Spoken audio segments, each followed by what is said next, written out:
یروشلم جاتے ہوئے ہائی وے 1 پر میں نے گاڑی باہر نکالی اور حضرت موسیٰ علیہ السلام کے مزار پر حاضری دی، جو اس سرخ پہاڑ کے قریب واقع ہے۔ حضرت موسیٰ علیہ السلام نبی پاک صلی اللہ علیہ وسلم کے بعد قرآن پاک میں مذکور مقدس ترین ہستیوں میں سے ایک ہیں۔ ایک مضبوط دیوار سے گھری ہوئی اس عظیم الشان عمارت میں 120 کمرے اور ایک بلند مینار ہے، جبکہ چھتوں پر بڑی تعداد میں سفید چھجے نمایاں ہیں۔ اصل عمارت سن 1270 عیسوی میں مملوک حکمراں سلطان بیبار نے تعمیر کرائی تھی۔ عبادت گاہ سن 1885 میں محفوظ کی گئی اور اسی وقت اس میں توسیع بھی کی گئی۔ اس کا 5000 مربع میٹر احاطہ چونے کے پتھر کی دیوار میں محصور کر دیا گیا۔ دربار میں داخلے کا مقام مغرب میں واقع ہے۔ داخلی راستہ ایک صحن میں کھلتا ہے۔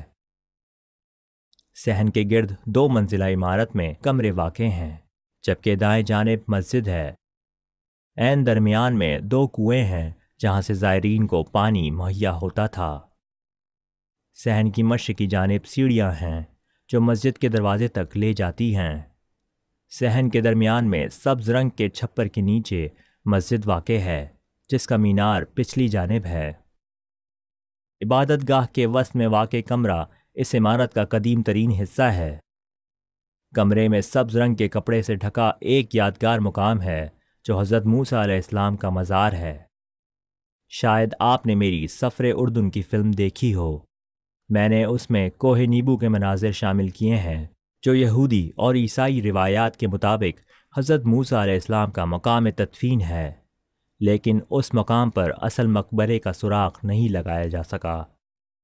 واقعی میں کوہ نیبو اس مقام سے جہاں ہم موجود ہیں صرف 30 کلومیٹر پرے مشرق میں واقع ہے۔ انجیل مقدس کے مطابق حضرت موسیٰ علیہ السلام کا انتقال سرزمین موآب میں ہوا اور آپ علیہ السلام خدا تعالیٰ کے حکم سے اسی سرزمین میں دفن ہوئے، لیکن کوئی بھی فرد آج تک آپ کے مقام تدفین کے بارے میں نہیں جانتا۔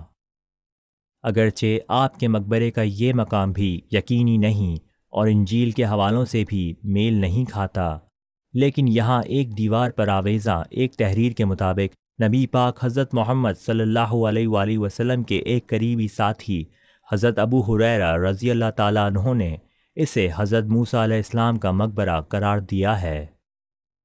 اس عمارتی مجموعے کے ارد گرد مسلمانوں کا ایک بہت بڑا قبرستان ہے، جس کے جنوب مشرقی جانب اکھیری چھت کا ایک مزار ہے جو حضرت عائشہ رضی اللہ تعالیٰ عنہ کے مزار کے طور پر مشہور ہے۔